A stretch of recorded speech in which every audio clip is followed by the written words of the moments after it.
Please do subscribe to Prajabheri News Channel.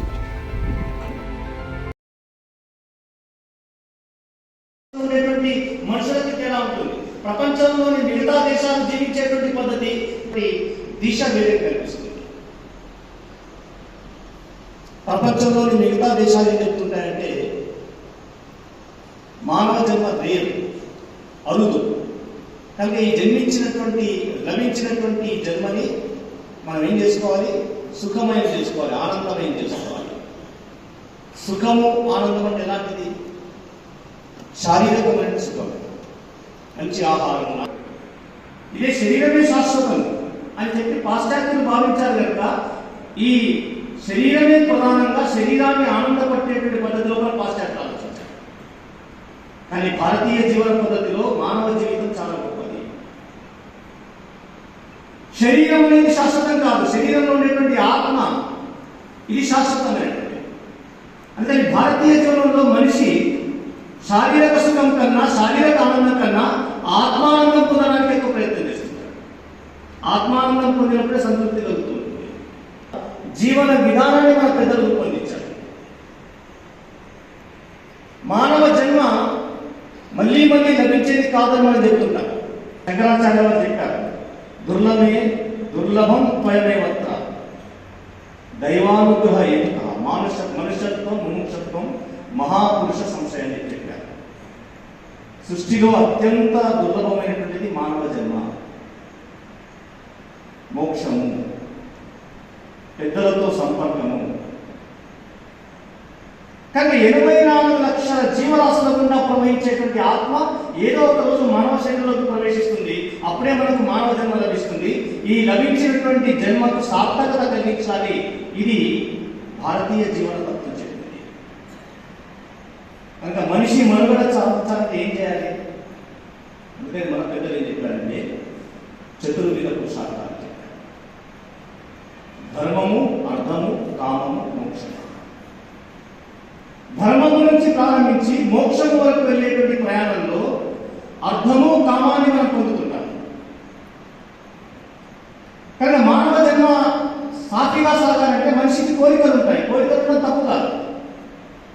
Hindu జీవన పద్ధతిలో చెప్పబడింది కోరికలు ఉంటాయి. కోరికలు ఈశనం అని చెప్పారు, ఈశన అని చెప్పారు. 3 రకాలైన కోరికలు ఉంటాయి. ఈశన త్రయం అని చెప్పి మన పెద్దలు చెప్పారు. కానీ ఈశన త్రయం మాత్రమే శాశ్వతం కాదు. కోరిక అనేది ఎలా ఉంటుందంటే దాన్ని తీర్చుకుంటూ పోయిన కొద్దీ కోరిక పెరుగుతూనే ఉంటుంది, కోరిక తగ్గుతుంది. అగ్నిలో నిప్పు వేస్తే ఎట్లా, నెయ్యి వేస్తే ఎట్లయితే ప్రజ్వలితం ఉంటుందో, చల్లాలో నెయ్యి వేస్తే ఇంకా పెరుగుతుంటుంది. అలాగే మనిషి తన కోరికను తీర్చుకున్న కొద్దీ ఇంకొక కోరిక పెరుగుతూనే ఉంటుంది. అయినప్పటికీ కూడా మనిషికి 3 కోరికలు మనం చెప్పుకోవాలి ఈశనత్రయంలో: విత్తేషణ, పుత్రేషణ, లోకేషణ అని చెప్పారు. విత్తేషణ అంటే విత్తము, డబ్బు సంపాదించాలని కోరిక, సంపద కావాలి. జీవితం సాఫీగా నడవడానికి డబ్బు కావాలి, కుటుంబం నడవడానికి డబ్బు కావాలి. 4 ఆశ్రమాల్లో ప్రధానమైన ఆశ్రమం గృహస్థాశ్రమం. ఎందుకంటే గృహస్థాశ్రమంలో ఉన్నటువంటి వ్యక్తి సరిగ్గా ఉంటేనే మిగతా 3 ఆశ్రమాల్లో ఉండేటువంటి వ్యక్తిని పోషించగలుగుతాడు. వానప్రస్థంలో, సన్యాసంలో, బ్రహ్మచర్యంలో ఉన్నటువంటి వ్యక్తులకి పోషణ ఎక్కడి నుంచి లభిస్తుందంటే గృహస్థాశ్రమంలో ఉన్నటువంటి వ్యక్తి నుంచి లభిస్తుంది. కనుక గృహస్థాశ్రమంలో సంపాదన అవసరం ఉంటుంది. తిండికి, బట్టలకు, ఇంటికి, ఆరోగ్యానికి, చదువుకు, అతిథి సత్కారానికి, సమాజంలో మిగిలినటువంటి వర్గాలని, వెనుకబడినటువంటి వారిని పోషించడానికి డబ్బు కావాలి. ధనం ఎంత కావాలి? ఎంతైతే మనిషి సుఖంగా, మనిషికి ఎంత డబ్బు ఉంటే సుఖం ఉంటుంది, ఎంత సంపద ఉంటే సుఖం ఉంటుంది. చాలా చూస్తున్నాం. బ్యాంక్ బ్యాలెన్స్ ఎంత ఉంది, ఇప్పుడు ఎంత బ్యాంక్ బ్యాలెన్స్ ఉన్నా మళ్ళీ ఐటీ కట్టాలి. ఇంత ముందులా కాదు. పోయి ఇంట్లో నిల్వ పెట్టుకుందామంటే నిల్వ పెట్టుకునే పరిస్థితి లేదు. అయితే దాన్ని ఎలా మనం వేరే రకాలుగా మార్చవచ్చు? ఎన్ని భూములు ఉండాలి, ఎన్ని భవనాలు ఉండాలి, నిజామాబాద్లో ఎన్ని ఉండాలి, హైదరాబాద్లో ఎన్ని ఉండాలి, బెంగళూరులో ఎన్ని ఉండాలి, పక్కన అభివృద్ధి చెందిన పట్టణాలు ఎన్ని ఉండాలి. అసలు మనిషి ఎంత భూమి ఉంటే సుఖంగా ఉంటాడు? ఓ రాజుగారు పరీక్ష పెట్టాడు, ఎంత భూమి ఇస్తే మనిషి తృప్తి పడతాడు. అందుకని ఏం చేసి పరిగెత్తడం ప్రారంభించాడు.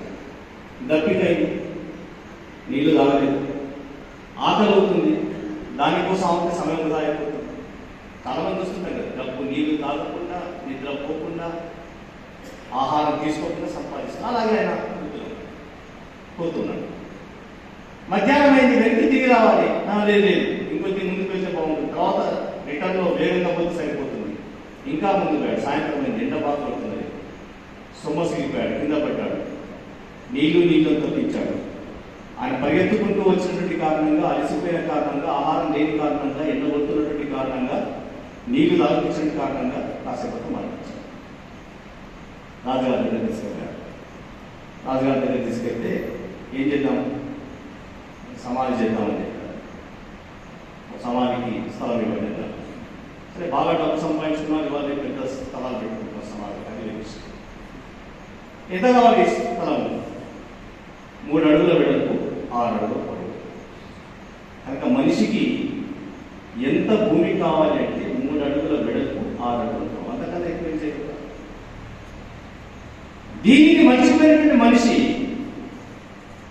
జీవించడం కోసం సంపాదన, సంపాదించడం కోసం జీవితం, దాని వెనకాల పడినటువంటి దృశ్యం మనకు కనిపిస్తుంది. అందుకే తులసీదాస్ చెప్తుంటారు, మనం నిద్రపోవాలి. నిద్రపోవడానికి రాత్రి ఏం చేస్తాం? 9 గంటలకో రాత్రి 10 వెళ్ళి ఇంట్లో మన మంచాన్ని పక్కన దులుపుకుంటాం. ఆ తర్వాత 10 వరకు పడుకుంటాం. పొద్దున 4:30కు 5 లేస్తాం. కానీ ఒక వ్యక్తి రాత్రి వెళ్ళాడు పడుకోవడానికి, పక్క దులపడం ప్రారంభించాడు. తెల్లవారు 5 గంటలు చూసేసరికి ఏం చేస్తున్నావా అంటే, పడుకున్నావా అంటే లేదు పడుకోలేదు. ఎందుకు? రాత్రంతా పక్క వేసుకుంటూనే ఉన్నా అన్నాడు. రాత్రంతా పక్క వేసుకుంటూనే ఉంటే దశరథ మహారాజు లాంటి వాళ్ళు కూడా యజ్ఞాలు చేసి పుత్రుడు సంపాదించారు. పుత్రుడు కనుక పుత్రుడితో పాటు ఒక ప్రేమ, నేను, నా కుటుంబము, నా పిల్లలు, నా కుమారుడు, వాడి చదువు, వాడిని అమెరికాకి ఎలా పంపించారు, ఆ తర్వాత ఎలా అతని డబ్బు పంపిస్తే ఇక్కడ కొనాలి, వాడి పిల్లలు, వాళ్ళ మనవలు, ఇలా మనిషి పుత్రుడు కావాలి లేకపోతే పుత్రేశం అనేటువంటి ఉద్దేశాన్ని మరిచిపోయి నెమ్మదిగా దాన్ని భ్రమలో పడిపోయి నేను, నా కుటుంబం అనేటువంటి ఒక పరిమితమైనటువంటి స్థితికి వాస్తవానికి ఇవాళ చూస్తుంటే చాలా కుటుంబాల్లో మనకు కనిపిస్తున్నది, మన కోరికలన్నీ మన పిల్లల మీద రుద్దుతూ ఉంటారు. నేను డాక్టర్ గారు చెప్పాను, వాడన డాక్టర్, నీ కలెక్టర్ గారు చెప్పాను, వాడు కలెక్టర్ గారు. దాని కారణంగా నెమ్మదిగా మనకు వస్తున్నటువంటి కుటుంబంలో భారతీయ కుటుంబ వ్యవస్థ విలువలు తగ్గి పతనం వైపు వెళ్ళిపోతున్నటువంటి స్థితి మనం చూస్తాం. ఎలా పెంచాలి సంతానం గురించి మన పిల్లలు చెప్పారు. పిల్లవాడు శిశుప్రాయంలో ఉన్నప్పుడు రాజులాగా పెంచాలి. రాజును ఎంతైతే గౌరవంగా చూస్తామో, ఎంత ప్రేమగా చూస్తామో, ఎంత శ్రద్ధతో చూస్తామో అలా చూడాలి. విద్యాభ్యాసం చేసి యవ్వనం వచ్చేంత వరకు వాటిని, సంతానాన్ని బానిసలాగా చూడమన్నారు. అతనికి కష్టం అంటే తెలియజేయాలి, ఇబ్బందులు అంటే తెలియజేయాలి, సమస్యలు వస్తే ఎలా ఎదుర్కోవాలో అర్థం కావాలి. ఆ తర్వాత అతను గ్రోత్ అయిన తర్వాత అతన్ని ఒక స్నేహితుడిలాగా భావించాడు. ఎలాగైతే నీ స్నేహితులతో అయితే ఫ్రెండ్లీగా ఉంటావో, మాట్లాడతావో, అతని అభిప్రాయాలు అతన్ని, మన అభిప్రాయాలు మనవి, అతనితో ఎలా అయితే మనం సాన్నిహిత్యంగా స్నేహితులతో వెళ్తామో అలా ఉండండి. కానీ ఈ శైలి నుంచి మనం మారిపోయి మన సంతానం ఆధారంగా మన సంపద పెంచాలి. దానివల్లనే మనకి పేరు ప్రఖ్యాతం వస్తాయని భావించేటువంటి కారణంగా ఇవాళ దీని యొక్క కోరిక యొక్క తత్వం మారింది. మూడవది లొకేషన్. మనిషి నాకు అనుకుంటా, నాకు పేరు కావాలి, ప్రతిష్ట కావాలి. సహజం, నువ్వు చేసే మంచి పని నీ పేరు నిలబెట్టు. నువ్వు ఒక సత్కార్యం చేశావనుకోండి, సహజంగా నీ పేరు. పేరు రెండు రకాలుగా వస్తుంది, మంచి చేసినా వస్తుంది, చెడు చేసినా వస్తుంది. మనం రాముని పేరు వింటాము, రావణాసుని పేరు వింటాము. రాముడినంత కాలం రావణాసుడు ఉంటాడు. కానీ ఎంతమంది రాముడు దేశంలో ఉన్నారు రాముడు అనే పేరుతో, ఎంతమంది రావణాసుడు అనే పేరుతో ఉన్నారు. కానీ పేరు సంపాదించుకోవాలి, కీర్తి సంపాదించుకోవాలి, ప్రతిష్ట రావాలి, ఇది సహజం. నీవు చేసేటువంటి సహజమైనటువంటి నీ కార్యం కారణంగా నీకు పేరు రావాలి. పేరు రావడం కోసం అనేక పనులు చేయడం కాదు. నువ్వు చేయాల్సినటువంటి పని సహజంగా చేయి, సహజంగా ఉంటుంది. కానీ నెమ్మదిగా మనిషి యొక్క ప్రవృత్తి ఎలా మారిపోతుంది అంటే, నా కీర్తి, నాకు ప్రతి చోట నేనే ఉండాలి. కార్యక్రమం ఏ మీటింగ్ వెళ్ళినా స్టేజ్ మీద నేనే ఉండాలి, మైక్ నా చేతుల్లో ఉండాలి, నేనే సెంట్రల్ ఫిగర్, నాకే కులమాల, నా పేరే పేపర్లో రావాలి, టీవీలో నాదే రావాలి. ఈ మధ్య సోషల్ మీడియాలో ఈ కాన్సెప్ట్లో మెయిన్గా కనిపించేది ఏంటంటే, నన్ను నలుగురు గుర్తిస్తున్నారా లేదా. దానికోసం ఎలాంటి వెకిలి చేష్టలు చేసినా పర్వాలేదు, ఎందుకంటే నన్ను నలుగురు గుర్తించాలి. ఇలా గుర్తించే వ్యక్తి ఎలా వెళ్ళిపోతుంటాడంటే, ప్రతి చోట నా పేరు ఉండాలి. ఆ మధ్య ఒకసారి ఒక పాఠశాలకు వెళ్ళాను. ఎండాకాలం చాలా వేడిగా ఉంది, కరెంట్ ఉంది, పైన ఫ్యాన్ ఉంది, కానీ ఫ్యాన్ తిరగట్లేదు. అడిగాం, ఫ్యాన్ తిరగట్లేదు. సాధారణంగా ఫ్యాన్కి 3 రెక్కలు ఉంటే ఆ ఫ్యాన్కి 4 రెక్కలు ఉన్నాయి. అడిగాం, ఫ్యాన్ ఎందుకు వేస్తలేదు, కాస్త వేడిగా ఉంది కదా. అప్పుడు అక్కడ ఉన్నటువంటి హెడ్ మాస్టర్ చెప్పాడు, ఏమండి ఆ ఫ్యాన్ ఒక ఆయన డొనేట్ చేశాడు, 4 రెక్కలతో ఇచ్చాడు. ఒక రెక్క మీద తన పేరు, ఇంకో రెక్క మీద తన భార్య పేరు, ఇంకో రెక్క మీద ఇంకో 2 రెక్కల మీద తన 2 పిల్లల పేరు రాశాడు. ఆయన కండిషన్ పెట్టాడు, ఎవరు వచ్చినప్పుడు ఫ్యాన్ వేయద్దు, ఫ్యాన్ వేస్తే మా పేరు కనిపించవని చెప్పాడు. ఎలా ఉంటుందంటే, ఈ పిచ్చి వస్త్రాలు ధరించుకుంటాడు, ఇనుప కండలు, ఉప్పు నరాలు, వజ్ర కఠోరమైనటువంటి మనస్సు. ఆయన చూస్తుంటే ఉత్సాహం వస్తుంటుంది. బెంగాల్లో జన్మించాడు, చికాగోకు వెళ్ళి హిందుత్వం గురించి మాట్లాడించారు. ఓహో, వివేకానంద నీకు బంధువు అని కాదు, మరి నీ ప్రాంతం వాడా కాదు, నీ కులం వాడా కాదు, మరి ఎక్కడ పుట్టారో నీ భాష కాదు, నీ ప్రాంతం కాదు, నువ్వు చూడను లేదు, నిన్నమ్మనటువంటి వాడు కాదు. 100 సంవత్సరాల క్రితం జన్మించినటువంటి స్వామి వివేకానంద గుర్తుపెట్టుకున్నావు, 40-50 సంవత్సరాల క్రితం జీవితం పెట్టినటువంటి మీ తాత ముత్తాతను గుర్తుపెట్టుకోలేదు. కనుక పేరు అనేటువంటిది డబ్బు ఆధారంగా, పేరు అనేటువంటిది కుటుంబాలు, తరాలు, సంసారం ఆధారంగా రాదు, నీకు చేసేటువంటి క్రియ ఆధారంగా పేరు వస్తుంది. కనుక విత్తేషన్ అయినా, పుత్రేషన్ అయినా, లోకేషన్ అయినటువంటిదైనా దీని ఒక పద్ధతిగా మనం పద్ధతి రూపొందించాలి. అందుకే మానవ జీవన లక్ష్యము హిందూ తత్వంలో ప్రధానంగా చెప్పబడి ఏంటంటే, ధర్మ, అర్థ, కామ, మోక్షంలో మోక్షం ప్రధానమైనటువంటిది. మోక్షం లభించాలంటే 2 చేయాలి, ఇహలోకంలో చేయాలి, పరలోకంలో చేయాల్సిన ఆధ్యాత్మిక సాధన కూడా చేయాలి. ఇహము పరము 2 కలిస్తేనే మోక్షం లభిస్తుంది. కేవలం ఆధ్యాత్మిక సాధన చేసి ఇహలోకంలో చేయాల్సిన కర్మ చేయకపోతే మోక్షం లభించదు. అందుకని మన పెద్దలు ఏం చెప్తారంటే, దానికి కావాల్సిన అర్థాన్ని సంపాదించు, కామాన్ని కలిగి ఉండు. కానీ అది ఇలా ఏ రకంగా ఉండాలి, ధర్మబద్ధంగా ఉండాలి. ధర్మ, అర్థ, కామ, మోక్షము. ప్రారంభము ధర్మంతో ప్రారంభమవుతుంది. ధర్మ ఆధారంగా అర్థాన్ని సంపాదించు, ధర్మ ఆధారంగా కోరికను కలిగి ఉండు, అప్పుడు నువ్వు మోక్షం పెడతావు. అర్థంతో ప్రారంభం కాలేదు జీవితం, కామంతో ప్రారంభం కాలేదు జీవితం. మోక్షం అనే లక్ష్యాన్ని చేరడానికి అర్థ కామాలను దాటాలి, ధర్మం ఆధారంగా దాటాలి. కనుక భారతీయ జీవన తత్వంలో దీన్ని చెప్పినప్పుడే ఇక్కడి నుంచే మనకు సంస్కారం ఇవ్వబడింది. నాది కాదు నీది. నేనెంత పరిమితమైన జీవితం చేయాలి, అరుదుగా లభించేటువంటి మానవ జన్మని సార్థకత కలిగించుకోవాలి. ఈ మానవ జన్మకి సార్థకత కలిగించాలి అన్నప్పుడు అశాశ్వతమైనటువంటి విషయాల వెనకాల కాకుండా శాశ్వతంగా ఉండేటువంటి తత్వం వైపు నా జీవితం వెళ్ళాలి. అందుకే భారతీయ జీవన పద్ధతిలో ఆధ్యాత్మికత, లేకపోతే భారతీయ జీవన పద్ధతిలో నాది కాదు నీది, త్యాగము, సమర్పణ అనేటువంటి భావాన్ని మనకి కుటుంబం నుంచి నేర్పించబడ్డాయి. కుటుంబ వ్యవస్థలోనే మనకు స్పష్టంగా అర్థమవుతుంది. కుటుంబంలో అందరూ ఎవరికి వారు స్వార్థంతో జీవించరు, ఒకరికొకరు జీవిస్తారు. పిల్లల కొరకు తల్లి, తల్లిదండ్రుల కొరకు కుమారుడు, భార్య కొరకు భర్త, భర్త కొరకు భార్య. అక్కడి నుంచే ఇతరులతో జీవించడం.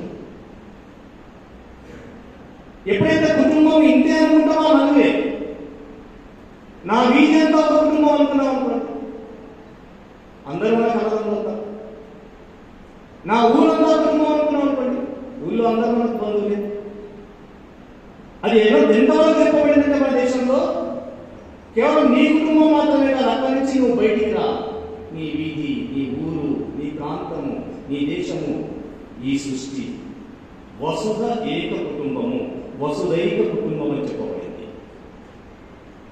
సమస్త ప్రజలని నావాలుగా భావించేటువంటి వారు వసుదైక కుటుంబంలో భావిస్తుంటారు. అందుకే హిందూ జీవన పద్ధతిలో మనుషుని 4 రకాలుగా చెప్పారు. మొట్టమొదటి వారు రాక్షస ప్రవృత్తి కలిగిన వారు. రాక్షసులు అంటే ఎట్లా ఉంటారు?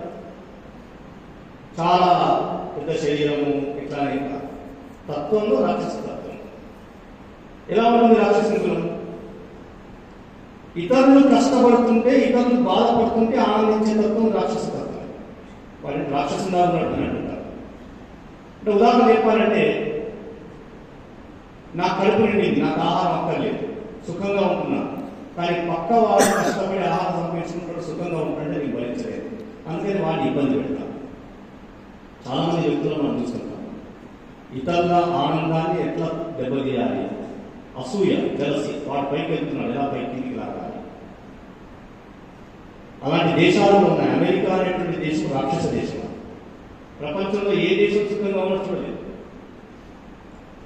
రెండవది పశు ప్రవృత్తి. పశు ప్రవృత్తి వెళ్ళిన మనుషులు, నాకు అర్థమవుతుంది, నేను సంపాదించుకోను, వేరే వాడు సంపాదించుకుంటే వాడి చేతిలోకి లాక్కుంటారు. పశువులు అలాగే చేస్తారు. అలాంటి వ్యక్తులు ఉంటారు. ఎవరిని దోచుకొని మనం తింటాం. నక్సలిజం అనే సిద్ధాంతం పశు ప్రవృత్తి ఆధారంగా ఏర్పడినటువంటి.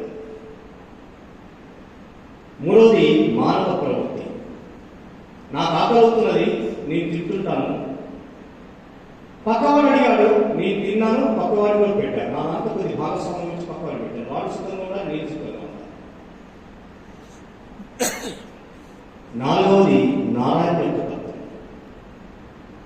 నాకు ఆకలి అవుతుంది, నేను తింటున్నాను, నా దగ్గర కొద్దిగానే ఉంది, ఆకలి బాగుతుంది, కానీ పక్కవాడు ఉన్నాడు, వాడు ఆకలితో అనుమతిస్తున్నాడు.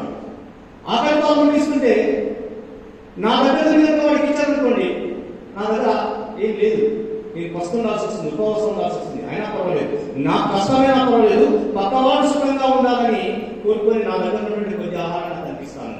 అతను తింటూ ఉంటే, అతను సుఖంగా ఆనందంగా ఉంటే నేను ఆనందిస్తాను. అది భగవంతుని తత్వం, నారాయణ తత్వం. భారతీయ జీవన పరంపర మనిషిని రాక్షసుని కాకుండా, పశువుగా కాకుండా, మానవు నుంచి పరమేశ్వరుని వైపు తీసుకెళ్లేటువంటి తత్వం వైపు భారతీయ జీవన పద్ధతి తీసుకెళ్ళి నారాయణ తత్వం. ఇలా మనిషి నుంచి భగవంతుని వైపు తీసుకెళ్లేటువంటి తత్వమే హిందుత్వం. ఇది ఒక అనంత వాక్యం. ఇది కనుక హిందుత్వం మనకు నేర్పించేటువంటి భావాలు అవి. అందుకే హిందూ అంటే సుగుణ సింధు అని చెప్తుంటారు. హిందూ అనేది ఒక జీవన విధానం, హిందూ అనేది ఒక తత్వం. మనిషి ఎలా జీవించాలి అని చెప్పడానికి ఉండేటువంటి తత్వమే హిందుత్వం.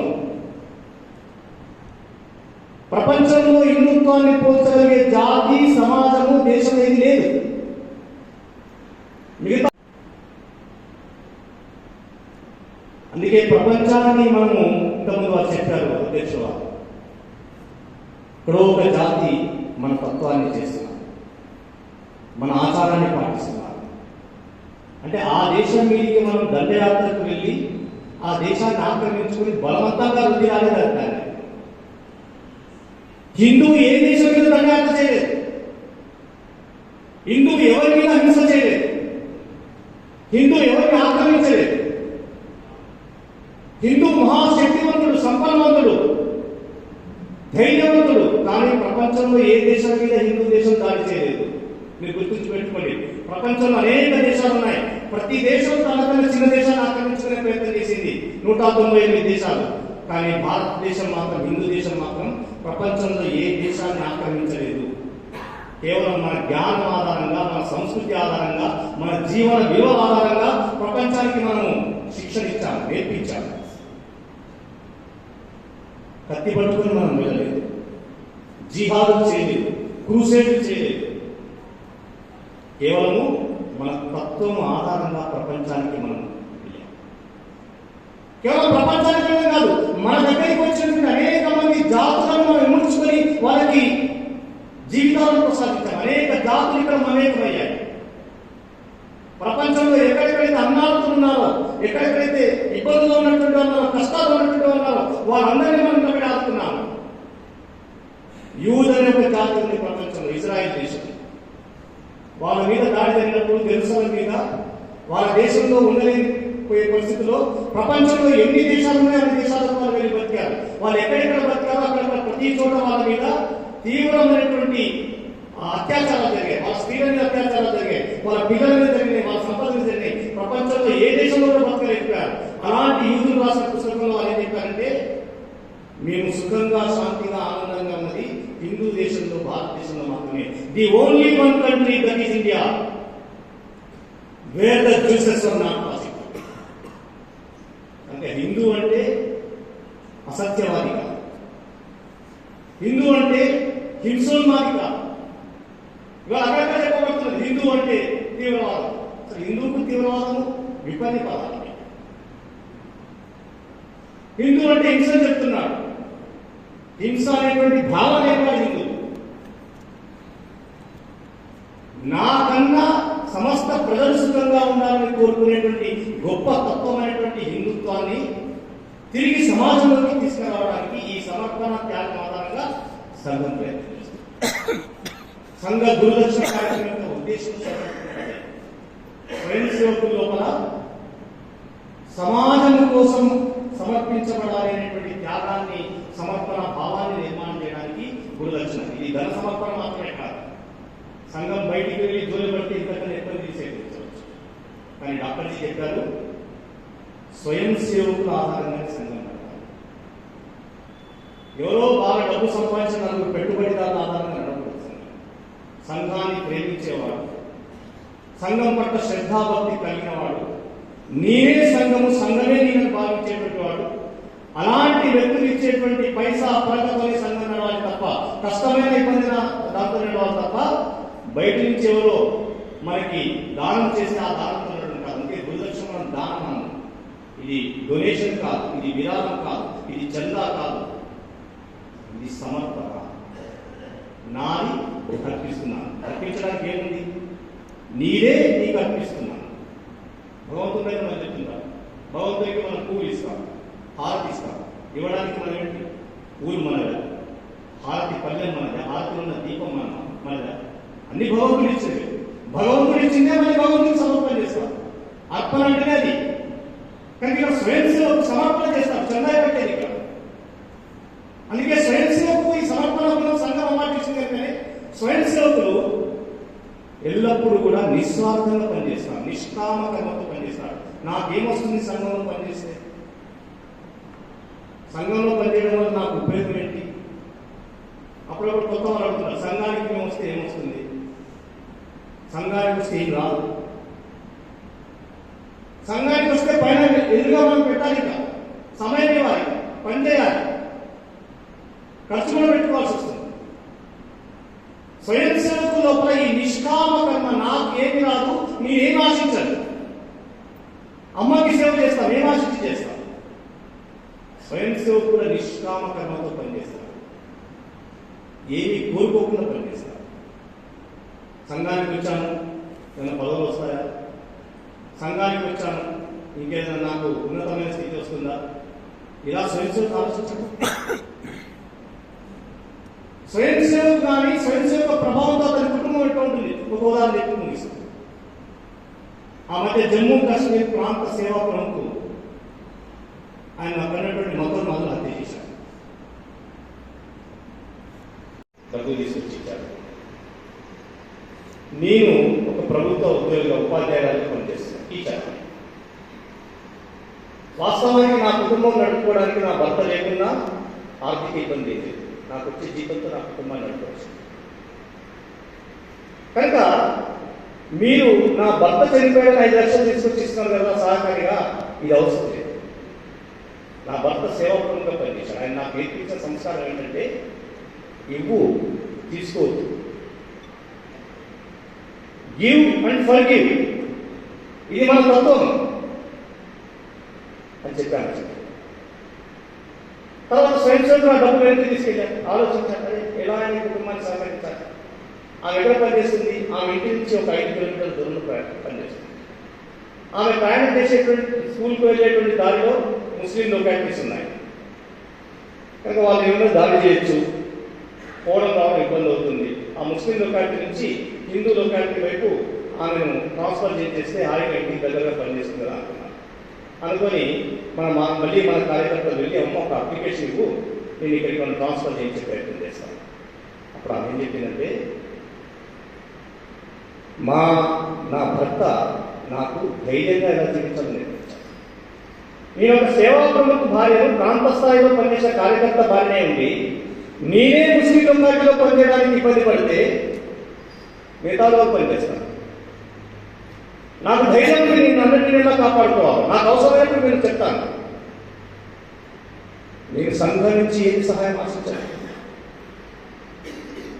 సమాజానికి సేవ చేయమని నేర్పించాను నాకు సంఘంలో. నేను సంఘానికి రాకపోవచ్చు, కానీ నా భర్త ద్వారా నా కుటుంబంలో ఈ సంస్కారాలు వచ్చాయి.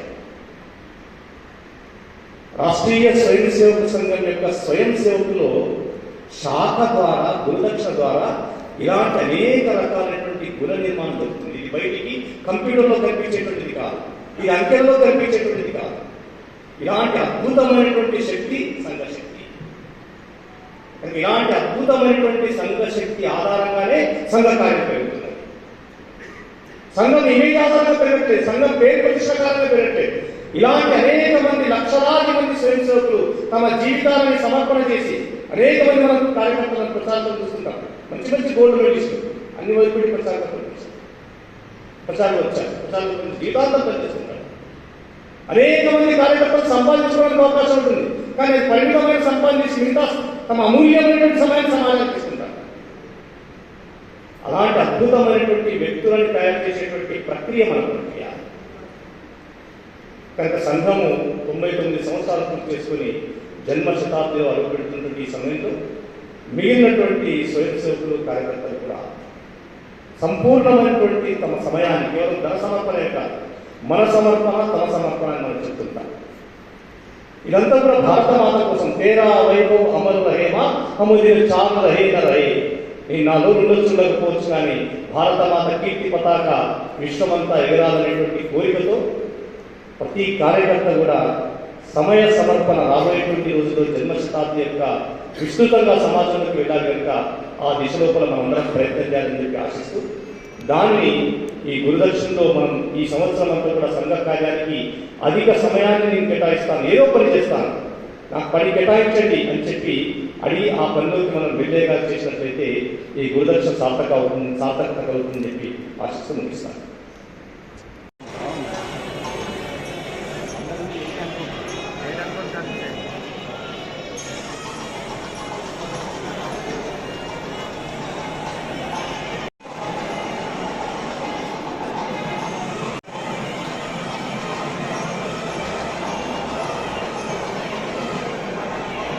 హృదయపూర్వక ధన్యవాదాలు తెలుపుకుంటున్నాం. అదేవిధంగా ఇట్టి సమావేశ మందిరాన్ని కేటాయించినందుకు శ్రావ్య గార్డెన్ యాజమాన్యానికి ప్రత్యేక ధన్యవాదాలు తెలుపుతున్నాం. సంఘ దక్ష నమస్తే సదా వత్సలే మాతృభూమే. నమస్తే సదా వత్సలే మాతృభూమే.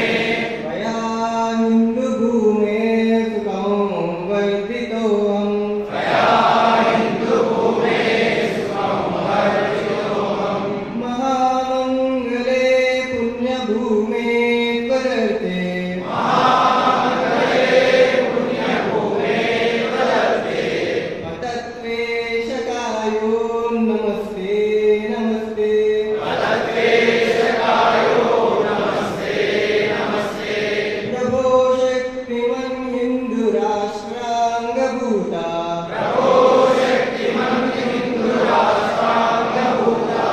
इमे सादरं त्वां नमामो वयम् त्वदीयाय कार्याय भद्राकटीयम्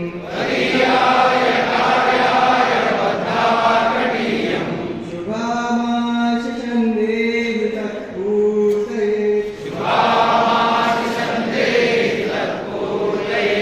अधेयान् च विश्वस्य देवी शक्तिम्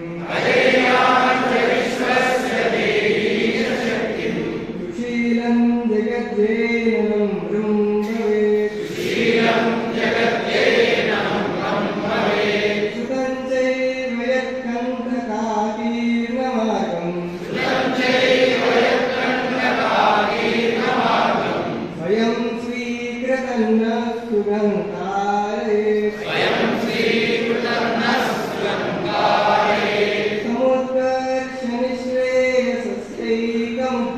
समुत्कर्ष निःश्रेयसस्यैकमुग्रम् परं साधनं नाम वीरव्रतम् तदन्तः स्फुरत्वक्षया ध्येयनिष्ठा उदन्तः प्रजागर्तुतीरानिशम् विजेत्री च न संहता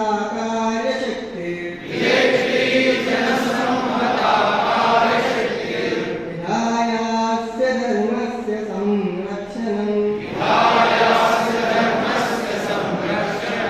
परं वै भवन्नेतुमेतत्स्वराष्ट्रम् समर्था भवत्वा शिशाते वृषम् भारत माता की जय।